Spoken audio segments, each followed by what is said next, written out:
like my sister Jill, I can't promise you I won't pray like a Baptist, but I can tell you that I'm going to sweat like a Baptist. That's all right. That's all right. That's all right. I'm here to share with you this morning that there's a change coming over this horizon. There's a new wind blowing over this capital that we serve here in Annapolis. There's a change that's going to be infecting the hearts and the minds of all those here. There's a change. When I look up in the sky, I see a rainbow. And that rainbow is symptomatic of me, of the arc of the universe bending toward justice. My testimony this morning, y'all, is very simple. It's not dramatic. I really had no struggle. I was blessed and honored to come from a family of openness and love. My mother was a combination cabaret singer and church singer, so she took a lot of heat. You know, she came to church on Sunday after she left the club Saturday night. So we understand the hypocrisy, if you will, of the church. Everyone was welcome in our homes, okay? No one was turned away. And before I was old enough to know what really gay was, there were gay people in my house, and I didn't know one from the other because they were all loving, kind, and accepted in my home. There was no struggle for me in this subject. And I thank God for that. As I grew up older, I grew up in Indiana, and I was an athlete. And I was blessed to play big-time football. I played at Purdue University in the 60s. And there, I want to dispel a myth. There was people in our locker room who were gay. I had the privilege, if you will, of having some of them trust me. And I think it was because of my demeanor and the home that I came from. I was a trusted soul in that locker room. As I advanced further in my life, one of the colleagues and one of the people on my football team actually went on to play professional football. And he came out to me. And it was a struggle all of his life. And when he retired, he ended up retiring back to his southern community, South Carolina, may I say. You know. And sadly, he became an alcoholic.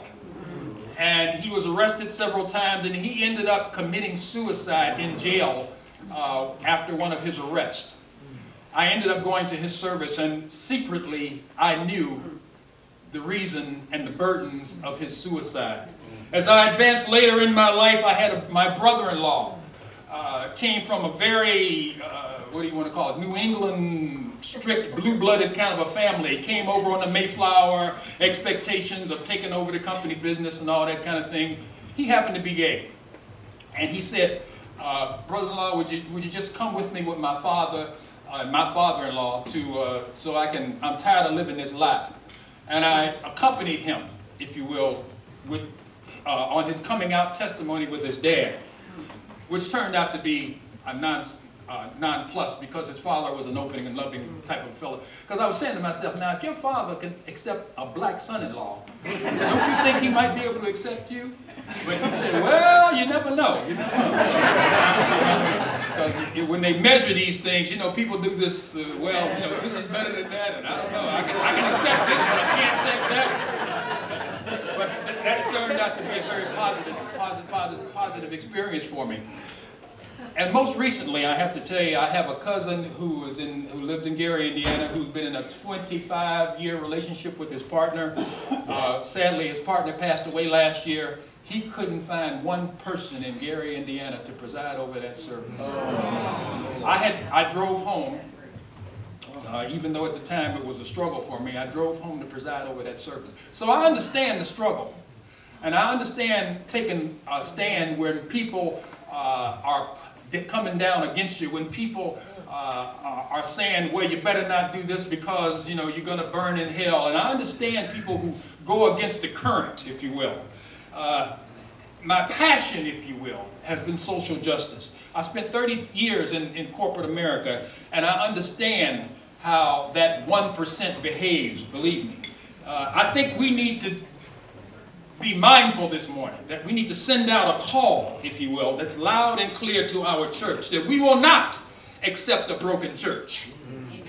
That we will not, and we will demand reconciliation with our LGBT brothers and sisters in the church.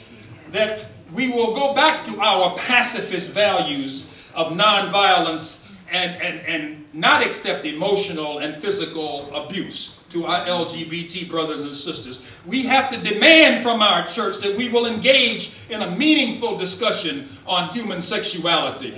We will be forthright in our conversations, if you will, in jobs and housing and legal justice. We call the church to confess this brokenness. We call the church this morning to confess our commitment to our LGBT brothers and sisters. We call this morning to our church to take action.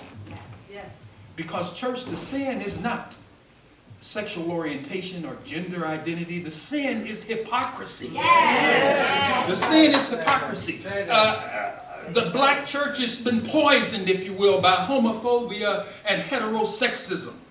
Some say and think it's blasphemous for an African-American minister such as myself and any of those sitting in the room to stand up for this bill. They say that it may not be safe.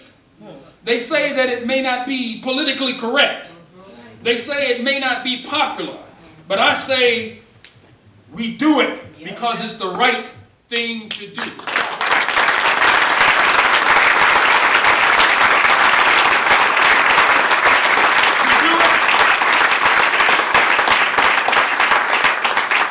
Because it's theologically right.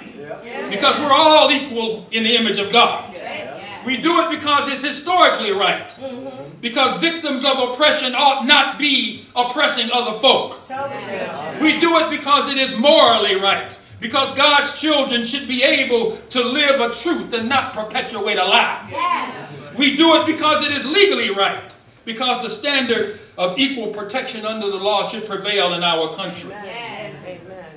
We do it because it is a contradiction to the gospel to do otherwise. Love over hate. Justice over injustice. And authenticity over hypocrisy. Amen.